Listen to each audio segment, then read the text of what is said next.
시작. 성공이 아닌 섬김을 위한 성공이 아닌 섬김을 위한 부르심입니다. 자, 지금 우리 사회에는 성공지상주의가 팽배해 있습니다. 그래서 어떻게 하든지 성공해야 되고, 그래서 성과를 내고 또 부자로 살아가는 것, 참 이게 거의 우리 모두의 우상이 되어 있는 그런 현실입니다. 물론 자본주의 사회에서 뭐 그럴 수밖에 없다라고 하겠지만, 그러나 여러분 한번 생각해 보세요. 하나님의 나라는 어떨까요? 하나님의 나라는 이런 가치가 지배하는 그런 나라일까요? 절대 그렇지 않다는 겁니다. 자, 마더 테레사 수녀님 아시죠, 여러분? 마더 테레사 수녀님이 인도 그 빈민가에서 그 고아들을 그 케어하면서 지내고 있을 때 어떤 사업가가 그 테레사 수녀님의 사역 현장에 왔다는 겁니다.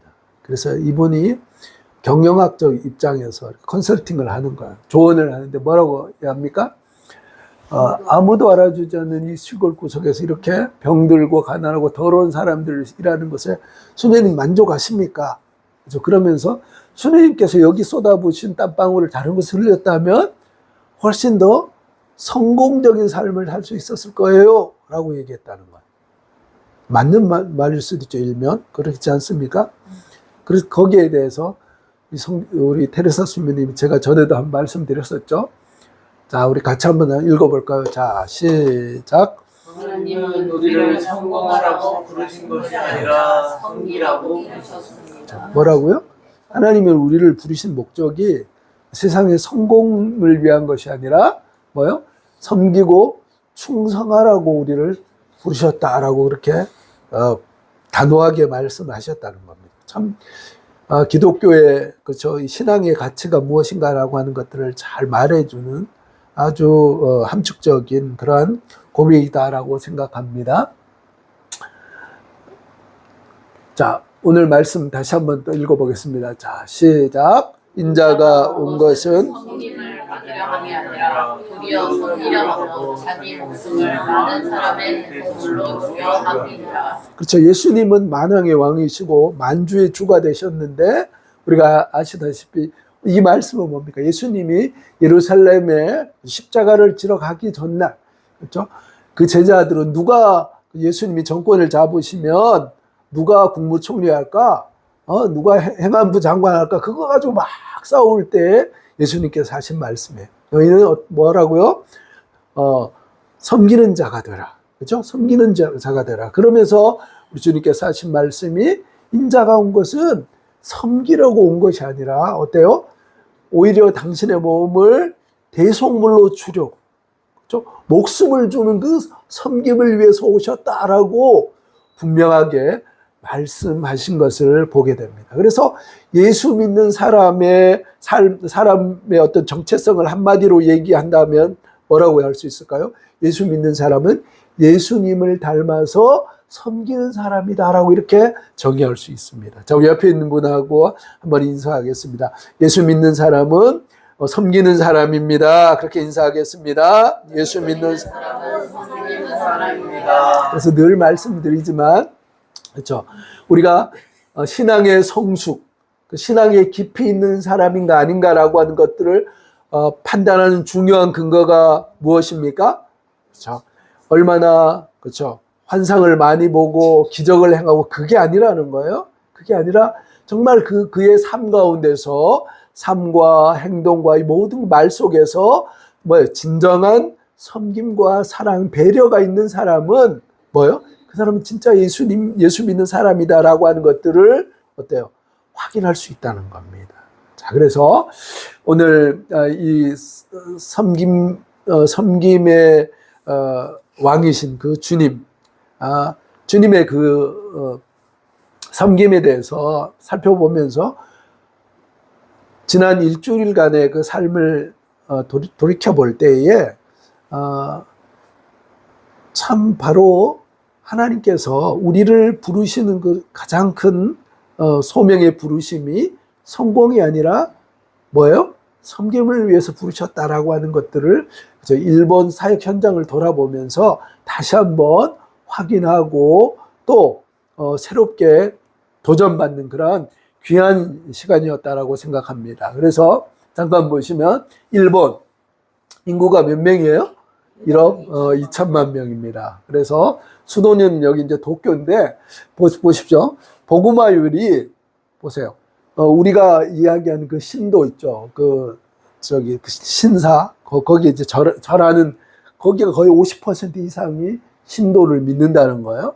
그러니까 보니까 참 각 집 앞에도 빌라라든지 각 집 앞에도 뭐예요? 신도를 축소형으로 이렇게 만들어 가지고 거기에 하고요. 우리나라 성황당이 각 마을에 있었던 것처럼 각 마을마다 이 신도가 있다는 거예요. 야, 그러면서 정말 이 일본은 천만 잡신의 나라구나라고 하는 것을 확인할 수 있는 그런 계기가 됐습니다. 불교도 많은데 복음화율이 아까 전에 말씀드렸죠. 1%가 이제는 안 된다는 거예요. 거의 이제 뭐예요?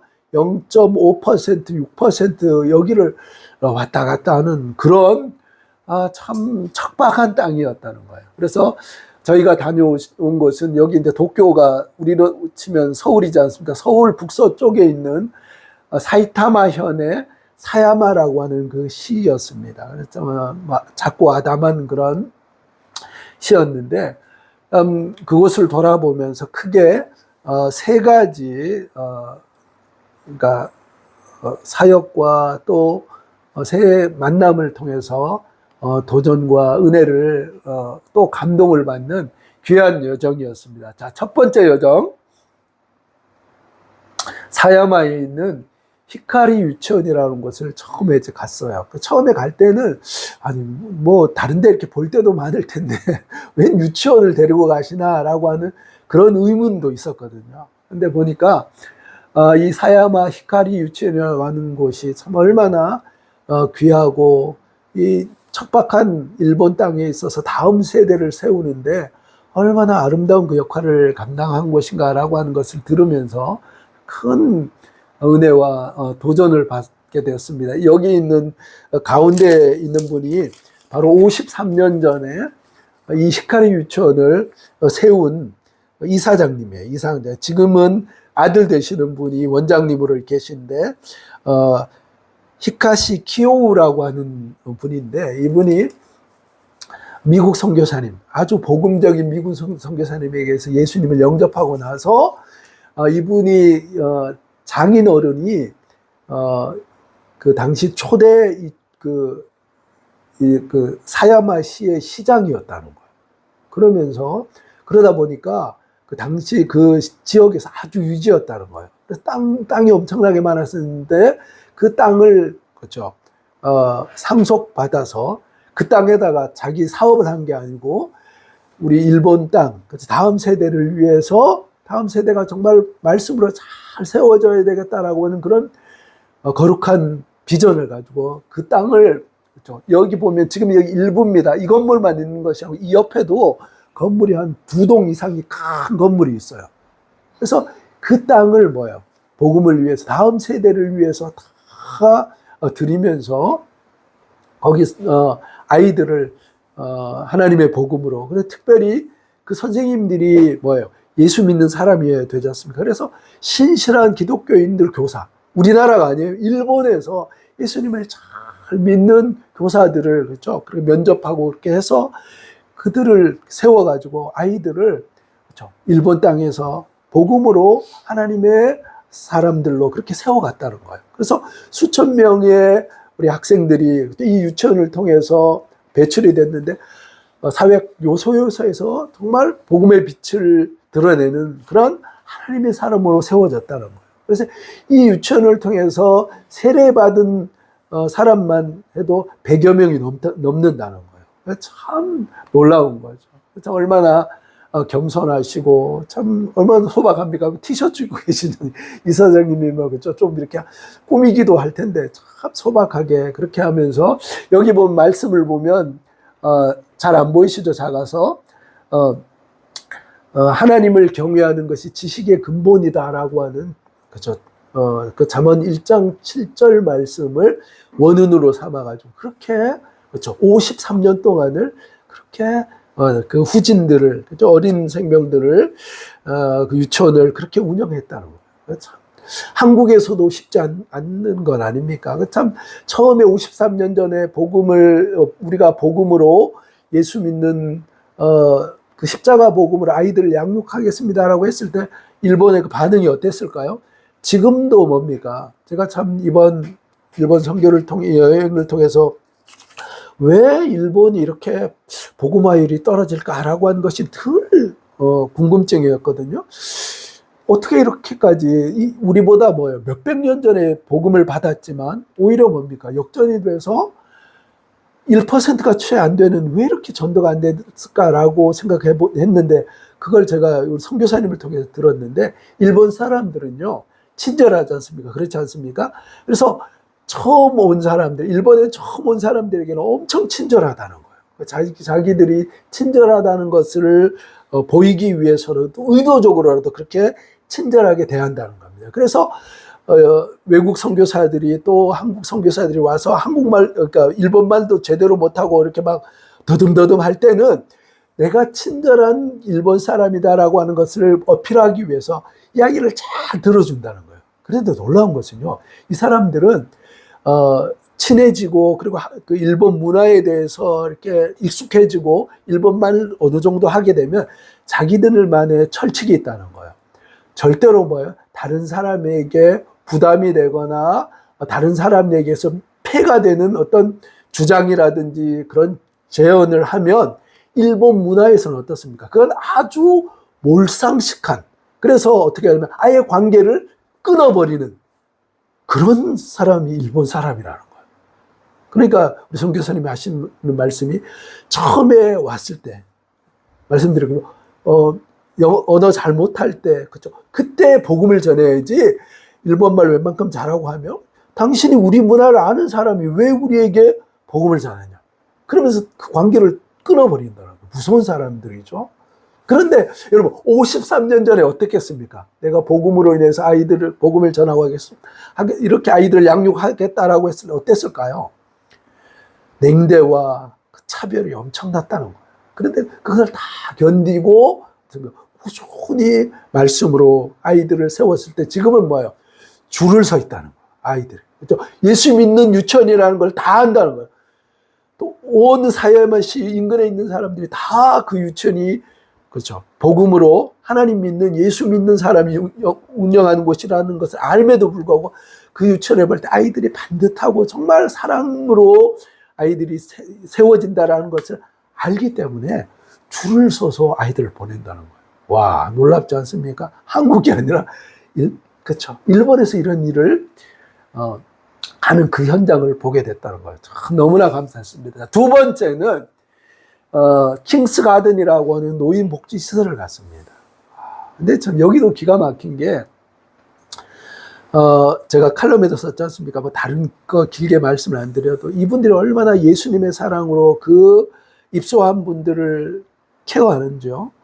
우리 보면 안 보이면 그쵸 막 때리고 그쵸 막 강제로 막 그쵸 괴롭히고 막 그러지 않습니까? 근데 이분들은 얼마나 그 노인분들을 사랑으로 이렇게 보살폈는지 한 분이 이 노인시설에 2중 3중으로 이렇게 못 나가도록 거기에 치매 환자도 있고 온갖 분들이 다 계시니까 밖으로 나가면 어떻게 될지 모르니까 2중 3중으로 안전장치가 되어 있는데 한 분이 그 여자 어르신인데 치매 걸린 한 분이 어떻게 나갔다는 거예요. 그래서 거기서 멀지 않은 그래서 2, 3일 정도 찾았는데 도저히 못 찾았는데 2, 3일 정도 보니까 그 논두렁 그렇죠. 거기에 이렇게 이제 얼굴을 받고 돌아가신 것을 발견했다는 거예요.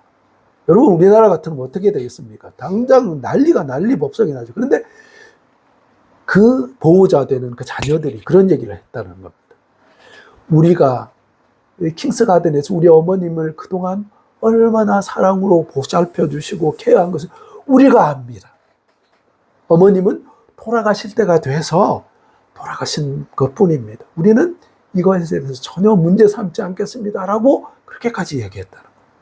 이야, 참 예수님의 사랑으로 섬긴 그 결과, 그렇죠. 그것을 정말 눈으로 볼 수 있는, 그렇죠. 그런 아름다운 계기였다라고 생각합니다. 자, 마지막은 우리 사연 선교사님 교회에 이제 초청을 받아서 말씀을 전하고 또 오후에 이제 사역을 나누었는데 참 이 사연 선교사님 참 너무 귀한 분이라고 그렇게 생각합니다. 참 사실 이분은 뭐 목회로 치면 그렇죠. 대선배님이시요. 저는 뭐 발가락에 이렇게 근처도 못 갈 만큼 그런 분인데 참 그렇죠.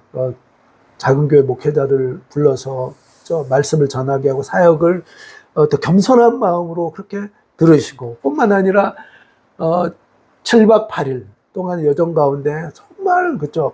매 순간순간 부족함이 없도록 그렇죠. 배려해 주시고 사랑으로 섬기는 그 모습들을 보면서 참 진짜 선교사님들이 많지만 찾아보기 참 귀한 힘든 그런 분이었다. 특별히 29년 전에 이제 이번 달 10월 달이 이제 30주년이 된다고 하더라고요.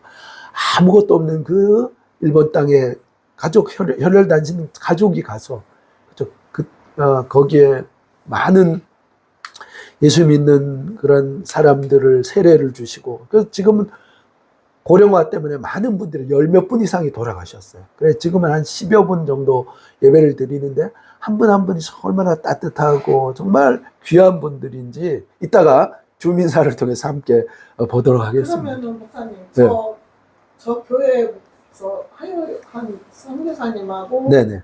그 유치원 아까 그 한스민가 그 아, 분하고는 어떤 그분은 이제 교회 같은 교회는 아니고요. 이제 같이 이제 동역하시는 분인데 이제 선교사님은 가서 복음도 전하시고 하는데 처음 이제 이 사야마시에 갔을 때 이렇게 귀한 유치원에서 사역하시는 분이 계시는구나라고 하는 것을 보고 그때부터 같이 동역하면서 그렇게 지냈다고 합니다. 참 또 영적으로 또 지도도 해주시고요. 이번 이제 토요일 날 그 이사장님 이분이 이제 오신다고 해요. 그래서 기회가 되면 일정을 보고 제가 좀 가서 뭐 짧은 시간이지만 같이 좀 뵙고 또 섬기려고는 생각하고 있습니다. 어쨌든 그래서 참 보기 힘든 이 시대에 참 보기 힘든 귀한 선교사님이다라고 하는 거 정말 소탈하시고 그죠? 참 격이 없이 이렇게 교회에 섬겨주시고 우리 하경이와 그 친구들까지도 1년 동안 참 그렇게 사랑으로 케어주시는 귀한 분이다라고 그렇게 생각합니다. 그래서 어쨌든 참 이번 7박 8일의 여정을 통해서 정말 하나님께서 성공이 아니라 우리를 섬김을 위해서 부르신 그 부르심의 그 현장을 특별히 일본 땅을 통해서 확인하고 또 그 감동을 또 이렇게 생생하게 경험할 수 있는 축복의 기회를 주신 하나님께 감사하면서 저기 그 목사님 교회를 그럼요.